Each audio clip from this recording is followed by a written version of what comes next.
What's up guys, Kevin Cage here with another crypto update. In today's video, we have a new Ripple partner pioneering blockchain-based carbon credits. We have an updated Casper Stats website to see the Casper Rich List, along with a staking rewards calculator, and a bunch of other info. Let's kick it off.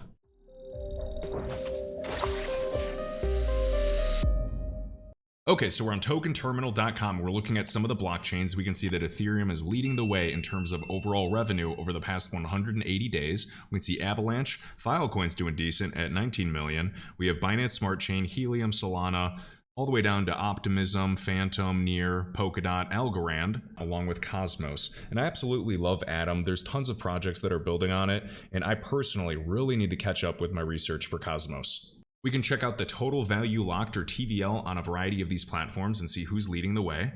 And the typical leaders include MakerDAO, we have Curve, we have Aave, Uniswap, and even Compound.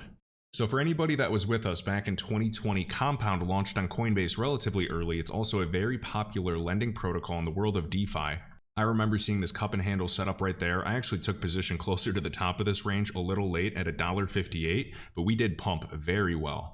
Now coming back down, what we've been doing across the board for a variety of assets is looking at this March-April high. So we're just drawing a fib, and I want to point out, thus far for comp, we're sitting around that 236. And we're seeing more assets by the day using that same exact fib level coming up to the 786, and Q&T actually backtested the 786 and is sitting above it. If we go all the way up to this March-April high, I'll be significantly more confident and bullish in a variety of other altcoins that are still sitting at lower retracements.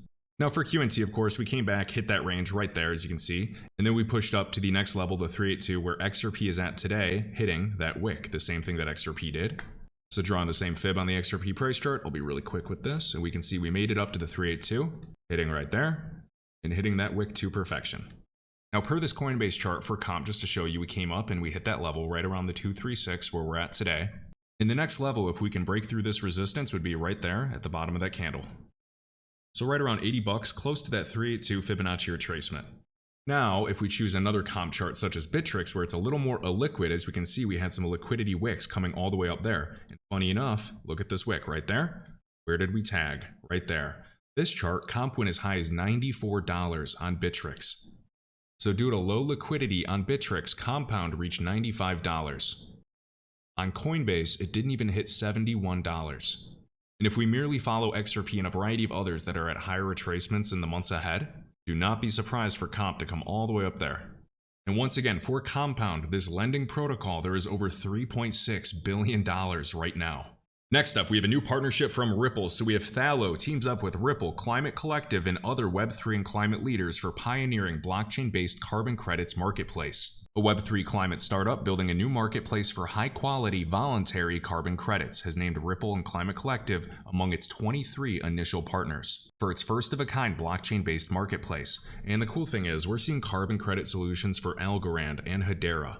This will be very important for regulators, so I do believe that Hedera's Hashgraph, Algorand's proof-of-stake blockchain, and then the XRP ledger are going to be safe in the future, and that is just my opinion. Remember that the UK's FCA determined XRP to not be a security, and the Central Bank of Singapore, or the Monetary Authority of Singapore, has also said XRP is clearly not a security, it is a payment token, so they actually call a variety of crypto assets currencies. So bottom line, I just believe in the future that for crypto assets, there will be new classifications. Maybe they'll call them commodities, maybe they'll call them utility tokens, payment tokens. There still will be security tokens because those are extremely important, and some may just be called currencies. By leveraging Ripple's enterprise readiness and carbon neutral XRP ledger's reliability at scale, Thallo is democratizing access to verified carbon credits for both institutional and retail investors to help offset their carbon footprints in a way that satisfies their key stakeholders. The voluntary carbon market reached a market cap of almost $2 billion for the first time in 21, expected to rise to $150 billion over the next 8 years. That is an insane climb. Next up, for all Casper holders on CasperStats.io, this is an updated website. It used to be a lot slower, but now it's running about 10 times faster, so I'm loving it. And similar to the XRP Rich List, up here on the very top, you can see Rich List, and we can take a look and compare some of the biggest Casper holders. Now, a few months ago, we did videos, and I was updating in Discord, going over the top 10 biggest wallets and tracking the biggest holders in the Casper ecosystem. And what I like to do is month over month, I check if the biggest wallets of a network are accumulating Casper or are they distributing. all within my Excel sheet, and each month I'll update the numbers and I'll see, okay, from May to June, did they buy more Casper or did they sell? And I think that's incredibly important when you're doing fundamental analysis as an additional metric.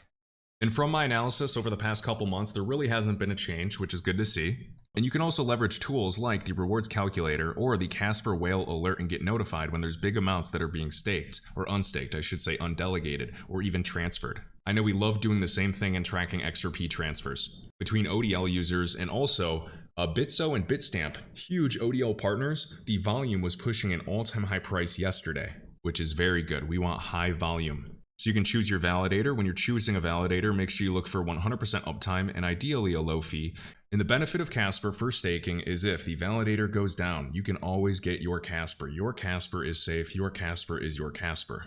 And there's also no slashing. So you choose, Casper community, 1% fee, and let's just say you typed in, your certain amount of Casper, and you can kind of calculate what your annual or daily earnings would be. And also I saw a few comments, how do you stake Casper? Please just go on YouTube and type in Kevin Cage Casper staking right here, how to stake delegate Casper, creating a wallet. We also know the new Casper wallet is on the way, so we'll have transaction history, you'll be able to view your NFTs, you'll be able to connect to different decentralized applications, have a mobile app, and it'll be a nice upgrade from the existing Casper signer. So just type in Kevin Cage, Casper staking. I also show you how to connect it to your Ledger Nano if you're curious, or you can just connect directly to the site at CSPR.live. One of my favorite wallets, and this is not a paid review or anything, I just love this wallet, is Hashpack, and this is for Hedera. I know you guys are familiar. I just love this. You have history, charts, NFTs. You can buy HBAR right within the application. It is a mobile app, if I haven't said that already. I just love the functionality. It's a Chrome extension. This is basically a wallet that every layer 1 competitor should basically aspire to have. This was extremely well built, and just kudos to the team. Also regarding Uphold, so I got word today from a contact that Uphold is taking another 2 assets and allowing them to be withdrawn by users, and I just keep replying and trying to get recognition for Casper. There's 85,000 Casper holders in the world, and sorry, I just got to keep retweeting this. Another day asking Uphold about Casper withdrawals. If you hold Casper, please retweet. It has been over a year of asking. Casper was listed on Uphold September of 2021. And they just continue to prioritize other altcoins. Like, right here, we have 237 likes. Like, if you hold Casper, please retweet, because this will just help Casper be able to get withdrawn. I don't want to use Uphold and buy Casper there, and it's trapped. I cannot take my Casper, put it in a wallet, or transfer it, and use it for how crypto is meant to be. I don't want a crypto exchange just to be another bank. They replied, we definitely see the interest. I appreciate it, but I don't think you're paying attention because we've been doing this for over a year. So we're one day closer to Uphold releasing our Casper. Right now, our Casper is a hostage on the platform. If you want to buy Casper, make sure that you're choosing an exchange with liquidity, so it's a lot cheaper and there's not a crazy spread.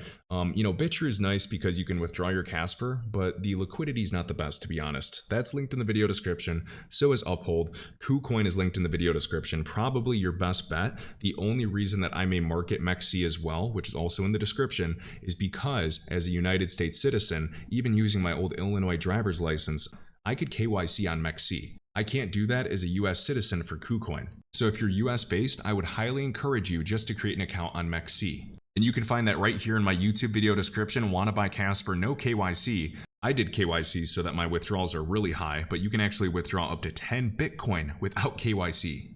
That's insane. KuCoin actually lowered their number, and there's a variety of gems listed available. So this is linked right in the YouTube video description. What I like about this is there's a variety of assets and microcaps, some of which are not even available on KuCoin yet. I know some of you like L of Zero. I still have yet to do a deep dive. I did watch X Frontier, so I really do respect his work and I appreciate that. But yeah, nothing wrong with diversification. So this is on MEXC along with Casper. I also wanted to give a quick shout out to Kashto right here just to share this resource. This is Crypto Compare. So I use this once in a blue moon, and he has a great point for comparing volume. I've noticed that many people are looking at CoinMarketCap and other sites to gauge volume. This perspective is very skewed in my opinion. Please consider switching to Crypto Compare, and you can pay closer attention to the direct volume numbers versus the total when you're doing your analysis. So now we can see our assets, direct volume and total volume. So check this out. On Crypto Compare, it is 1.16 billion for Bitcoin with a total volume of almost 13 billion. 24-hour volume for Bitcoin says 31.8 billion. So 31.8 divided by 12.96 billion. CoinMarketCap's numbers are inflated by a factor of 2.46, almost 2.5 times bigger. And I think I would actually use this for other lower caps or under 500 mil market caps like Casper. You can see about $54 million. That's fair. Saw blockchain backer sharing this poll, and I love when people take polls during extreme emotions, whether it's euphoria or despair, like right now. And he says, will Bitcoin set a new all-time high price within the next 5 years? And in my opinion, abso-frickin-lutely. We know the next one's going to be March 21st, 2024. And if you guys caught this 12-minute video that we shared the other day of Credible Crypto going over the Bitcoin price chart over the cycles, what is a bear and a bull market, and answering some of the questions by Moon Lambo, you would understand his views in these wave structures on why he still believes, provided that Bitcoin does not hit under 14K and invalidate this wave count, that it is entirely possible that Bitcoin not only retraces, but it can create a new all-time high price. And I know nobody wants to hear that when we crash 70%. And I just want to remind you that Blockchain Backer was one of the few people when we were down here during March 2020 calling for Bitcoin to come up to 70K per some fib levels. So I have to give credit where credit's due. And also Credible Crypto, a year before anybody, also shared the Bitcoin halving chart. Now he still believes we hit a 6-figure Bitcoin in the future. I personally do. I would love for it to be next year. I think the market is just way too damn bearish. A lot of VCs that I speak with are also under the impression that Bitcoin breaks 100K someday. Understand that we're at like 3 to 4K and you talked about Bitcoin, breaking 20K, let alone 50K, people would have called you nuts. They'd call you a moon boy. I'm not saying Bitcoin to $1 million, I'm just saying per halving from 20K, that's just a 5x. We had 69K, we were over a $1 trillion market cap. Is it that crazy for Bitcoin to reach a couple $1 trillion market cap? And alts eventually decoupling, and altcoins just have a higher rate of return. I don't care about being in Bitcoin for a 5x. I'm in altcoins for that 100x, that 500x, or that 1000x. And if you think that's crazy, Q&T still did from an all-time low price to its all-time high for a 2500x. There's a variety of examples. So whether you believe that Bitcoin goes on to create a new all-time high price for this impulse or this fifth wave, whether you believe everything is doom and gloom and we're going down, we're going to close the CME gaps at lower levels, be in this bear market longer, backtest previous zones, or Bitcoin retraces up to 40K like we've seen in previous cycles, I am super interested in altcoins, utility-based altcoins that are building real solutions at scale. I don't care about tribalism, I don't care who's right or who's wrong. I care about creating generational wealth for my family and helping as many people as I can along the way. And when in doubt, zoom out. Understand the Bitcoin halvings, the first Genesis block in 2009. Diminishing returns each cycle also gets a tad longer, but the Bitcoin halvings are around that same period, roughly 4 years. Each time we witness a Bitcoin halving, this purple circle, we have a huge impulse shortly after. Purple circle, impulse. May 2020, the most recent Bitcoin halving, impulse. Now, not financial advice, I'm just sharing my opinion. I believe that Bitcoin retraces. I just think from a structural standpoint, we need to retrace in 2023. If you're a bear, you're shorting everything and you're making bank, that's awesome, but understand I would not be shorting Bitcoin as we get closer to this next halving. That could be very dangerous, because I believe that we will climb heavily. And I don't really care about Bitcoin. It can be a store of value, sure.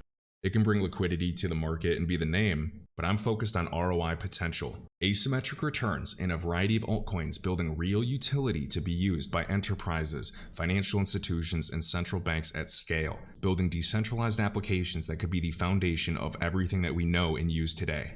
And last but not least, if you're interested in any Web3 or crypto investment opportunities in this space, be sure to go to the YouTube video description right at IronKeyCapital and fill out this form below. And you can learn more at ironkeycapital.com and come up to our research tab to read some additional research that we've provided. We discuss Web3 projects, a variety of Web3 equity deals, and a variety of crypto assets. Whether you want to better understand what layer 0s, layer 1s, and layer 2 applications are, understanding the difference between scalability and composability, or learn more about our crypto valuation framework. And if you have any questions about IronKey Capital, you can shoot me an email directly at kevincage@kevincageofficial.com. And some of our sector exposure includes smart contract platforms, interoperability, NFT platforms, decentralized finance, IoT use cases, and big data. We also just partnered with UC Berkeley's Web3 community at web3berkeley.org. If you enjoyed this video, I'd greatly appreciate hitting the like button and subscribing. Let me know your thoughts down below. And as always, my link tree is linked right in the top of this YouTube video description with all links, crypto resources, and discounts. I'll catch you in the next one.